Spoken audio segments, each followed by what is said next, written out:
Is there a specific moisturizer that's better than another one when it comes to the best kind of moisturizer for eczema?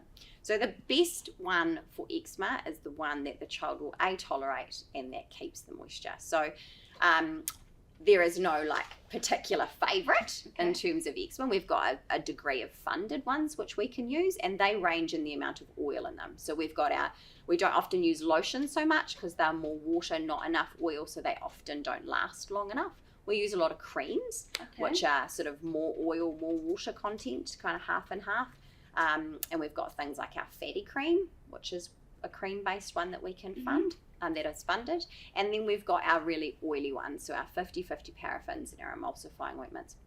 And what they do is they hold in moisture longer because they're really oily, but sometimes they're not so cosmetically acceptable. Sometimes the oil isn't because it's shiny, they don't like it. Plus it increases the risk of the little hair follicles getting blocked. So there's no one perfect moisturizer. It's the one that's going to keep your child hydrated, that they're actually going to tolerate and use. There are quite a few that are funded, which is great because if you're going through volumes of around a tub a fortnight, it needs to be sustainable financially. But there are some on the shelf moisturizers which are great as well.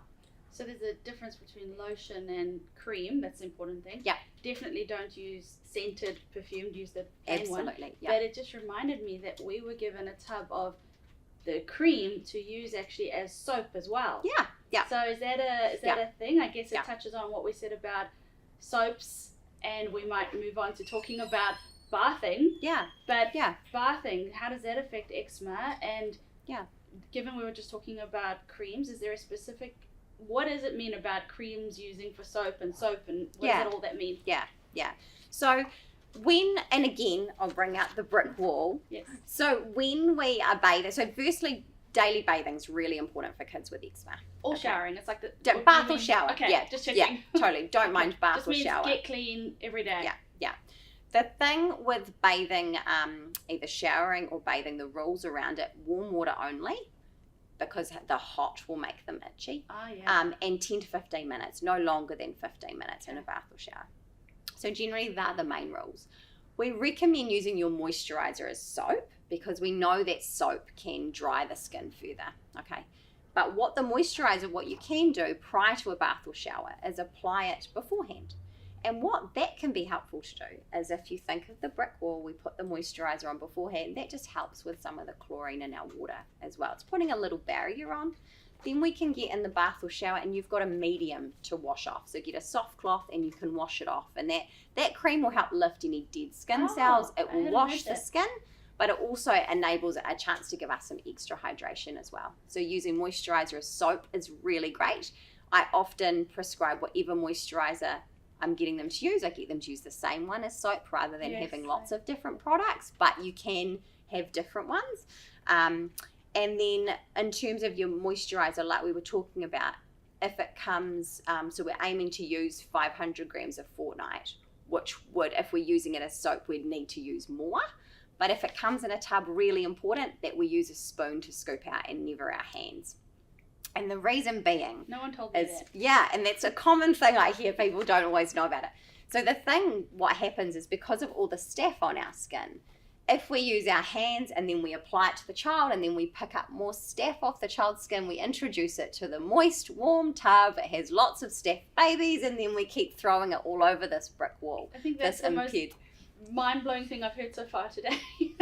And it's the smallest tweak can make a big difference, especially if your child's having numerous infections. So when we use moisturizers, we want to scoop it out with a clean spoon. So sometimes it can be helpful to get a plastic plate or an ice cream container lid, scoop out the amount you need, pop it on there, and then apply. Otherwise, it can be helpful to put it into a squirt bottle or a pump bottle to decant it into that so you're not having to worry about a spoon. So you mentioned that there's a certain way that you like to apply cream. You were saying downwards. Can you explain why that is? Yeah, so when we put cream on, we want to avoid rubbing cream into the skin. So when we apply it, we put it, smooth it in a downward motion. We want, because it helps to go in the way that the hair grows, because it helps to stop the follicles from getting blocked. If we go up, we can block the hair follicles. So we want to smooth it down. We don't need to rub it in. When we're out of the bath or shower, that's a great time for us to be moisturising. We want to put a generous layer, really generous with moisturiser. You can't really over moisturiser a child.